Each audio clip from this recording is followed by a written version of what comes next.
સુરતમાં વધુ એક પ્રેમ લગ્નનો કરુણ અંજામ આવ્યો છે। 20 વર્ષીય પરિણીતાએ લગ્નના 7 મહિનામાં જ ગળે ફાંસો ખાઈ જીવન ટૂંકાવ્યું। ખતોદરા પોલીસ સ્ટેશનની હદ વિસ્તારમાં ભતાર ખાતે પરિણીતાએ ગળે ફાંસો ખાઈ આપઘાત કર્યો છે। 20 વર્ષીય સાક્ષી રોકડેના લગ્ન 7 મહિના અગાઉ મનોજ ખોરસે સાથે પ્રેમ લગ્ન થયા હતા, જેમાં સાક્ષી અનુસૂચિત જાતિમાંથી આવતી હતી તો બીજી તરફ મનોજ ખોરસે મરાઠી સમાજનો હતો। બંને 7 મહિના અગાઉ પ્રેમ લગ્ન કર્યા હતા। લગ્ન બાદ પરિણીતાને તેના સાસરિયા પક્ષ દ્વારા વારંવાર જાતિભેદને લઈ અપશબ્દો બોલવામાં આવતા હોવાના પરિણીતાના પરિવારે આક્ષેપ કર્યા છે। પરિણીતાના પરિવારે જણાવ્યું કે 7 મહિના અગાઉ બંનેના પ્રેમ લગ્ન થયા હતા। બાદમાં સાક્ષીના સાસરિયા પક્ષ દ્વારા તેને વારંવાર જાતિવાદ બાબતે મહેણા તોણા મારવામાં આવતા હતા। તેના સાસુ, નણંદ તેમજ તેના પતિ દ્વારા મૃતક સાક્ષીને માનસિક ત્રાસ આપવામાં આવતો હતો। તે દરમિયાન ગત રોજ બંને પતિ પત્ની વચ્ચે ઝઘડો થતા સાક્ષીનો પતિ મનોજ ક્યાંક જતો રહ્યો હતો, જેથી સાક્ષી પણ તેની પાછળ તેને શોધવા નીકળી હતી। તે દરમિયાન સાક્ષીના પરિવાર દ્વારા સાક્ષીને પોતાના ઘરે લઈ ગયા હતા, પરંતુ અચાનક તેને રાત્રે ઘરમાં કોઈ કારણોસર ગળે ફાંસો ખાઈ આપઘાત કર્યો, જેથી પરિવાર દ્વારા આ બાબતે પોલીસને જાણ કરવામાં આવી હતી। બાદમાં પોલીસે આવી પરિણીતાના મૃતદેહને પીએમ અર્થે સિવિલ હોસ્પિટલ ખસેડ્યો હતો। સમગ્ર મામલે પરિણીતાના પરિવાર દ્વારા આ બાબતે ખતોદરા પોલીસ મથકમાં ફરિયાદ નોંધાવવામાં આવી છે।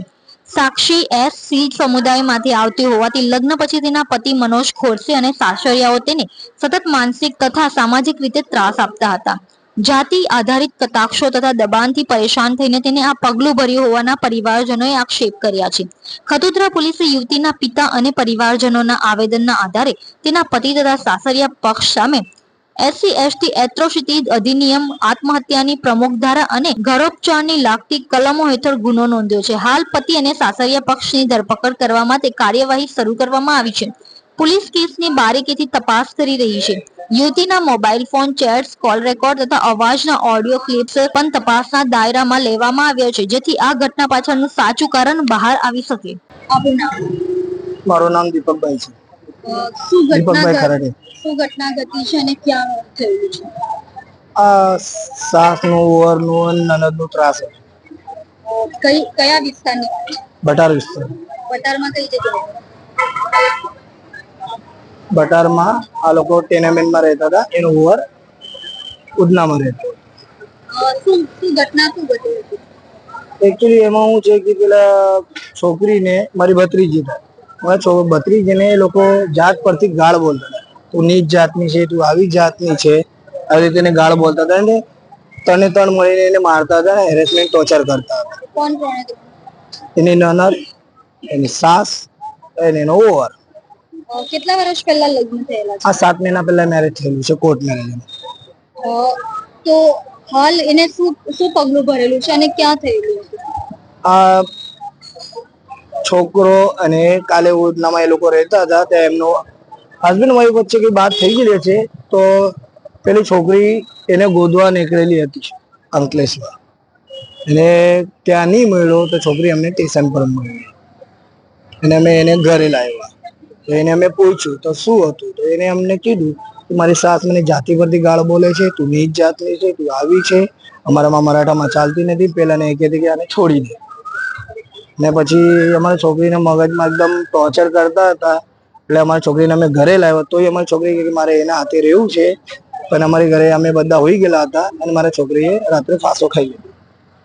જી, એના પતિનું નામ શું છે? મનોજ ખોરસે। સાસુનું નણંદનું નામ? એનો હસબન્ડ નું નામ ખબર છે, મનોજ ખોરસે, એની બેન છે અને એની મમ્મી છે। આપ શું હવે ઈચ્છો છો? હું એનો કાકા થાઉં છું, અંકલ। આપ શું માંગો છો? અમે એમ માંગ કર્યું છે કે એને આજીવન સજા હોવી જોઈએ, મોટી થી મોટી, જે કાલે ઉઠીને કોઈ જાત પરથી ગાળ ન બોલે।